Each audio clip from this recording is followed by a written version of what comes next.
what a performance by Kevin Durant last night in the Brooklyn Nets. 49 points, 17 boards, 10 assists. They overcome a 16-point halftime deficit. They outscore the Milwaukee Bucks by 22 in the second half. We'll get into Milwaukee and what Mike Budenholzer did and did not do. But James Harden played, and he played a lot. As you just heard Jerry Recco mention in the top of the hour update, I mean, he played 46 minutes. Couldn't throw the ball in the ocean, but still finished with 5 points. Did have 6 boards, or 8 boards, I should say.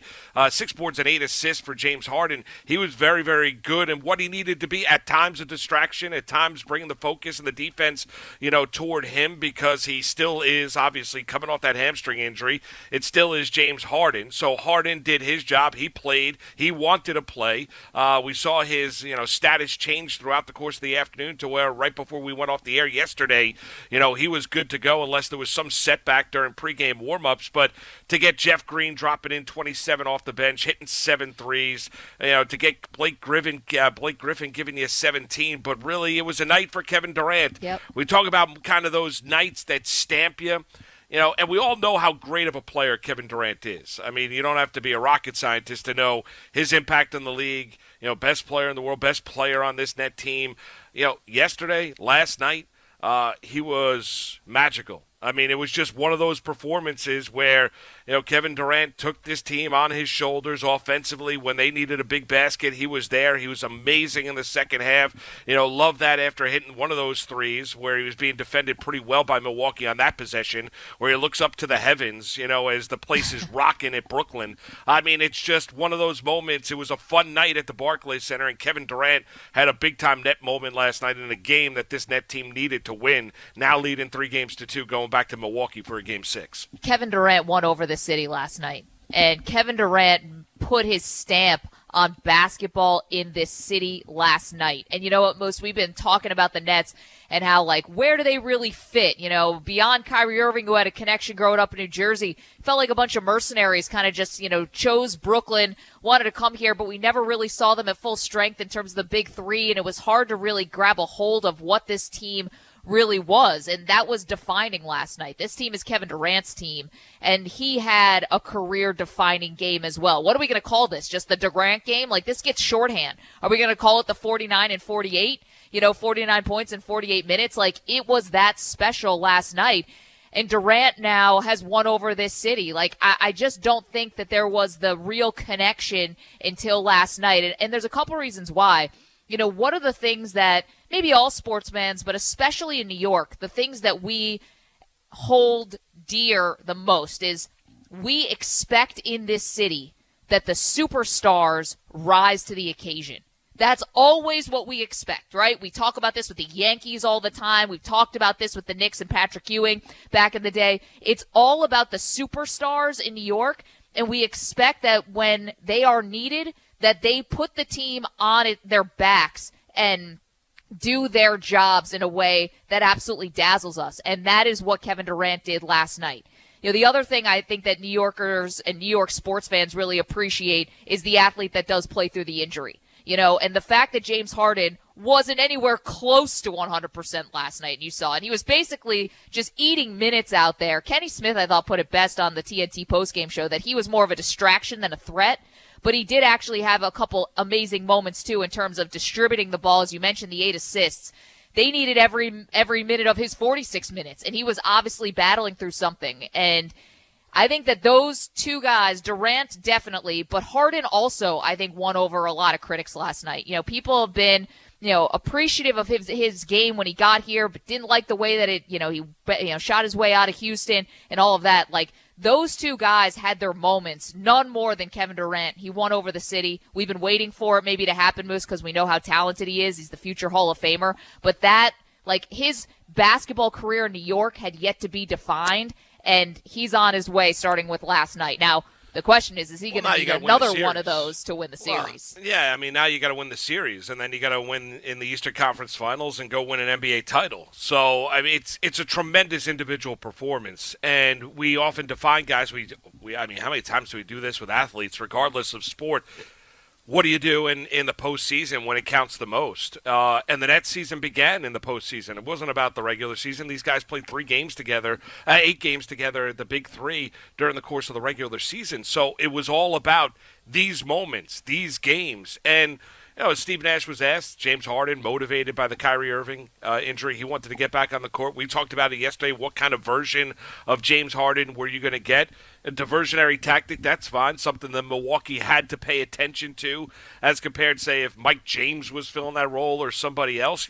Clearly, I mean, it's James Harden. Even though he was not close to 100%, that's the guts, that's the grit, that's what you want to see. And that's why, yesterday I said I love the fact that he's pushing to get on the court and he gets medically cleared and they felt good enough for him to be able to go out there and play. He played a ton. I mean, it wasn't 18 minutes. It wasn't 20 minutes. It was 46 minutes that James Harden played last night, even though he wasn't 100% healthy. And maybe it alleviated, some of the stress on Kevin Durant. Maybe it helped open up a little bit of the floor spacing for the Brooklyn Nets, especially in that second half where they were considerably better offensively, and Durant was utterly ridiculous. So, yeah, I mean, that's why you watch the NBA playoffs. That's why you watch playoffs for moments like you got last night with Durant. When you watch special players putting teams on their shoulders, LeBron James, Michael, Kobe Bryant. I mean, go down the list. Shaquille O'Neal. You saw that with Kevin Durant, and this is, you mentioned season defining or franchise defining or welcome to New York kind of a moment. Well, Kevin Durant came here to win an NBA title, right? With Kyrie Irving, they had James Harden this past season because I said at the time, I do think that whatever he accomplishes here will probably be more, even though he might not care about it. This is what we do. This is what we talk about.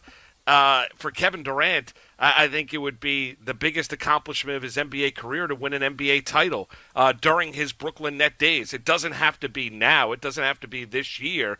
But Kevin Durant last night reminded everybody, if you needed any reminding, right, just how special of a basketball player he is because he was ridiculous. Well, and I wonder now, after watching that performance, which it doesn't matter who you root for, like you could be the biggest Knicks fan in the world, like you watched that last night, you're a basketball fan, you appreciate it. You appreciate what Harden was doing out there. You appreciate Jeff Green. You appreciate what the Nets were able to do. And, I wonder if it removes just a little of the villain persona from this team. Because how do you not appreciate that? How do you not say, like, you stand and applaud, because you see something like that and you realize, like, you're watching history with Kevin Durant. Literally, you're watching him put on a historical performance where he didn't come off the floor. They needed every minute of him being on the floor, just like James Harden putting in the 46. But Durant, like, he literally could not take a seat. They needed every single ounce, and he delivered. He earned that moment. And so I wonder if there's a little bit of that whole villain and the Brooklyn Nets is a hateable team and people don't like super teams and all that. If there's a little of that kind of, sort of fades away when you just realize what you're watching. And I think there's part of it. I mean, I don't know how you could look at that team last night and be like, man, villains of the NBA, I hope they get what's coming to them. Like, come on, let's see what we're watching here. And it was just spectacular. Like, I just, Kevin Durant, it's almost like, I think because he didn't play last year, he's coming off the Achilles, and it was just been more about managing his minutes, his injuries, making sure that he stays healthy. Like, it's never fully been just purely about the basketball with him so far in this city. It's about, Twitter and answering critics and, go back and forth with guys. Like, last night, purely about the basketball, purely about a superstar rising to the occasion. And, like, there's just, like, you can't find fault. You can't nitpick. You can't, throw water on it, throw shade. He just deserves everything that's coming his way because of that. And if they go on to win the series, which I think they're going to do, and things are lining up pretty well for them just in terms of looking at the rest of the NBA playoffs in general, like, you can't say that he didn't earn every ounce of the accolades. No, he's earned it. I don't know if I can get into now that are all of a sudden this likable group. I don't know if I can go there, but I don't think the Net fan really cares. I mean, nor should they. I don't think Kevin Durant, Kyrie Irving, or James Harden care, nor should they. They, as Nash said last night, James Harden came here to win a championship. That's why, he wanted to get back on the court. He came here to win an NBA title, not to, win an MVP in the regular season or win a scoring title or do everything that James Harden. That's why, all these three are together in Brooklyn, even though they're battling, through some injuries right now. And for Kevin Durant, he finally had that moment here in Brooklyn, and now it's what do you do next? How does he respond after playing 48 minutes? Because that is a stressful 48 minutes that he played last night. How does he respond physically going into a Game 6 in Milwaukee? The adjustments that you get from the Milwaukee Bucks. What is James Harden now after playing last night 46 minutes? Clearly not the same James Harden that we expected or saw in the regular season.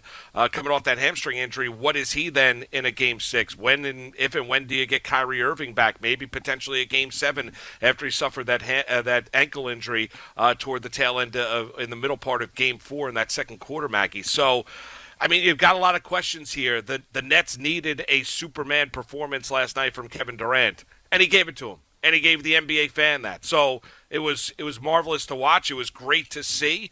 If they win an NBA title, you're going to look back on it and say that that was really a cool moment in New York City sports. Now it's never going to disappear. Even if they should fall short, you're still going to remember the night. But now it's a matter of what do you do next as this team gets ready to go play a Game 6, trying to eliminate the Milwaukee Bucks in Milwaukee. Yeah, it could end up going down to this point as one of the best playoff performances in the history of the city in terms of basketball.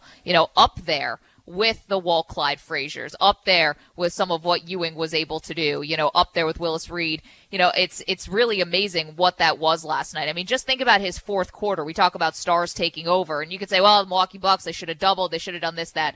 Listen, these were not easy shots that he was making at the end of the game. 20 points in the fourth quarter, 6 for 9, 3 for 5 from 3, and 5 for 6 from the free throw line. That's a fourth quarter. That's a fourth quarter where you have to go out and win the game. And honestly, the moment where, James Harden was about 50 seconds left to go in the game, it was just one possession that we could pull out amongst the many that Durant had last night. But James Harden kind of dribbles himself into a little bit of trouble, takes way too much time off the shot clock, and basically has to just sort of hand it to Durant to throw up sort of not a Hail Mary, but with the shot clock winding down. And he nails that shot. You mentioned he looks up at the sky and just with the I'm feeling it. Like this is my moment. And that was just one image that we'll remember from last night. No doubt. Milwaukee helped out the cause, though. I thought Barkley after the game was dead on point. Milwaukee's a stupid basketball team. And I don't like that, but they were moronic in the second half. They really were. Shooting the threes. Some of the possessions, not doubling Kevin Durant, not getting the ball out of his hands, making somebody else beat you at that stage. Harden was 1 of 10 for the night, even though he played, clearly he was not comfortable shooting the basketball. So you saw that as the game did go along. They were not attacking James Harden when Harden was playing defense, even though he was limited. We talked about Game 3 and the Nets being haunted by Game 3. Milwaukee, if they lose this series, is going to be haunted by that second half. The performance where they had 49 points offensively in the second half, what they did defensively, and what they did not do, the lack of adjustments by Budenholzer, how they did not attack James Harden when Harden was playing defense, and how they settled for threes and outside shots instead of attacking down low. They brought up on the broadcast last night after the game, minute 40 to go, they get the ball down low to Giannis. He's being guarded by James Harden. There's a 6-inch differential in height there, and Giannis ends up shooting a fadeaway jumper instead of taking James Harden to the what are you doing? The Milwaukee Bucks and the criticism that they're going to get, and Budenholzer, who got after the first two games, kind of alleviated after games 3 and 4. The critics are going to come out in full force after what you saw in the second half last night. They were what they did in the second half helped out the cause. Listen, Durant was special. He needed to be special. I'm not trying to take away from what he did, but they did get helped out by how badly the Milwaukee managed that 16-point halftime lead last night. They, in the second half, melted down offensively and defensively. You gotta get the ball out of Kevin Durant's hands at some point in time defensively. No, they couldn't. I think, we're talking about defining moments from last night's game. Yeah, you mentioned it. When Harden gets put, they get switched on and Giannis is on Harden, and it wasn't even that Harden was on him, because Harden, is an underrated defender, I think, and can defend guys on the post, but it was Harden waving off the help from Landry Shamet. Take him to the hole, That Giannis. was the moment Take where him to the he shoots a fadeaway. He shot a turnaround fadeaway jumper. Oh, my God, what are you doing? Giannis, you can't shoot the basketball. What are you doing? But it's just like James Harden on one leg, and he's waving off Shamet, just like, don't bother. We know what's going to happen here. It's going to be Giannis taking a bad shot. And as, career-defining and legacy-building as this game will be for Kevin Durant, we can just call it the Kevin Durant game, I guess, is, Giannis kind of getting exposed in these playoffs, too. I mean, the stat lines are always going to look gaudy, but think about who was hitting their free throws down the stretch, who was coming up with the better shots, and it was Durant. I mean, it was Durant, and Giannis was left in the dust.